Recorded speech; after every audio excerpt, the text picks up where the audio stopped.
Tom and Jerry सास बहू। एक शाम प्राची टीवी पर सीरियल देख रही होती है, तभी उसकी सास वहाँ आती है। अरे सीरियल में तो ऐसे मग्न है जैसे आज रात का खाना पड़ोसी आकर बनाएंगे। मुझे पता ही नहीं था आपने अपने बेटे की शादी पड़ोस में भी की हुई है। हैं? मतलब? मतलब इस घर में सारा काम बहू ही करती है, आप तो सिर्फ खर्राटे मारती हैं। अच्छा जी, फिलहाल तो तुम आराम फरमा रही हो, चलो जाओ, ये मेरे टीवी देखने का समय है। आहा, इसीलिए मुझे भगाया जा रहा है। सॉरी, अब तो बिल्कुल नहीं जाऊंगी। प्राची की इस बात पर दोनों सास बहू के बीच टीवी रिमोट के पीछे बच्चों जैसे छीना झपटी शुरू हो जाती है, जिसके बीच श्लोक भी काम से घर वापस आ जाता है। आज मेरी चूहे बिल्ली की जोड़ी किस बात पर झगड़ रही है? अरे तेरे बीवी मुझे टीवी नहीं देखने दे रही।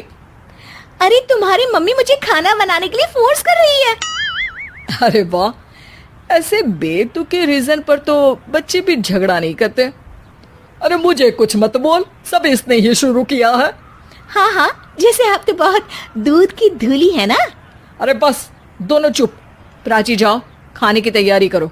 और माँ तुम छोड़ो, तुम्हें क्या बोलूं, शांति से अपना सीरियल देखो, मुझे दोबारा लड़ने की आवाज सुनाई नहीं देनी चाहिए। ऐसा बोलकर श्लोक वहां से चला जाता है, जिसके पीछे पीछे प्राची भी कुछ न कुछ बड़बड़ाते हुए रसोई में चली जाती है। फिर प्राची कहती है, हाँ, सासू जी को तो कुछ बोलेंगे ही नहीं, बस मुझ पर ही हुक्म चलता है, खाना बनाओ, जैसे मैं इनके घर में खाना बनाने के लिए आई हूँ। इसी तरह शाम बीतती है और रात को श्लोक और प्राची की सास खाना खाकर सोने चले जाते हैं, लेकिन प्राची गुस्से में कुछ खाए बिना काम में ही लगी रहती है। इस घर में किसी को घंटा फिक्र नहीं पड़ता, मैं खाऊं या भूखी रहूं।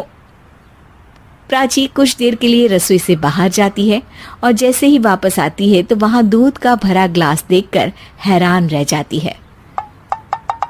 फिक्र पूरी है, बस दिखाना नहीं है। प्राची दूध पीकर सोने चली जाती है और अगली सुबह एक बार फिर सास बहू का कार्टून नेटवर्क स्टार्ट हो जाता है। ये तुमने ही किया है।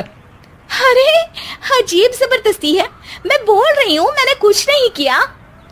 अरे सुन बेटे, तू भी चंगा, तेरी माँ भी चंगी, तेरी बीवी भी चंगी, रिश्तेदार। हाँ जी, आपको नहीं पता क्या, गंगाधर ही शक्तिमान है, रिश्तेदार ही। हाँ हाँ, बस समझ गया। कभी जानवरों जैसे लड़ेंगी तो कभी जुगलबंदी करेंगी। भाई मैं आप दोनों के बीच में नहीं फंसना चाहता। उसके बाद चलो, अब मैं भी कीर्तन में जा रही हूँ।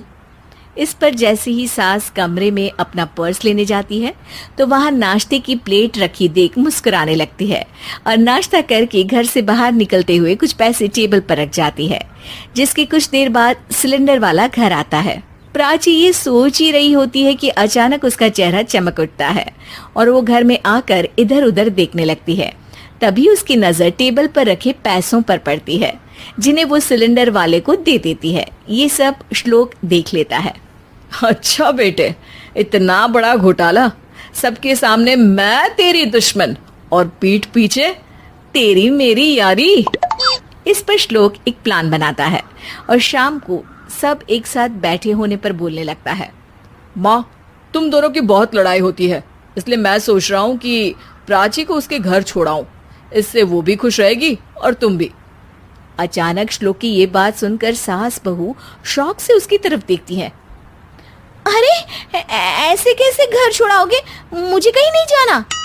अरे तुमने बोला नहीं पर मैंने सुन लिया, तुम्हें मम्मी के साथ रहना अच्छा नहीं लगता, मुझे पता है।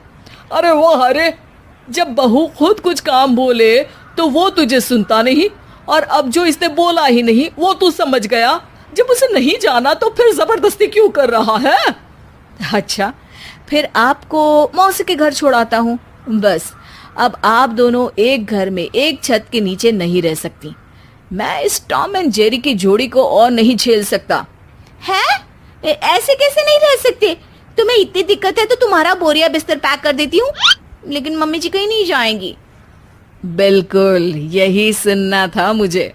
अगर दोनों में इतना ही प्यार है फिर हर वक्त ये लड़ाई का नाटक क्यों करती हो? देखा मैंने कैसे माँ किचन में दूध रखती है और तुम उनके लिए कमरे में नाश्ता रखती हो, और कैसे वो पहले ही तुम्हारी दिक्कत समझकर घर में पैसे रखकर बाहर जाती है।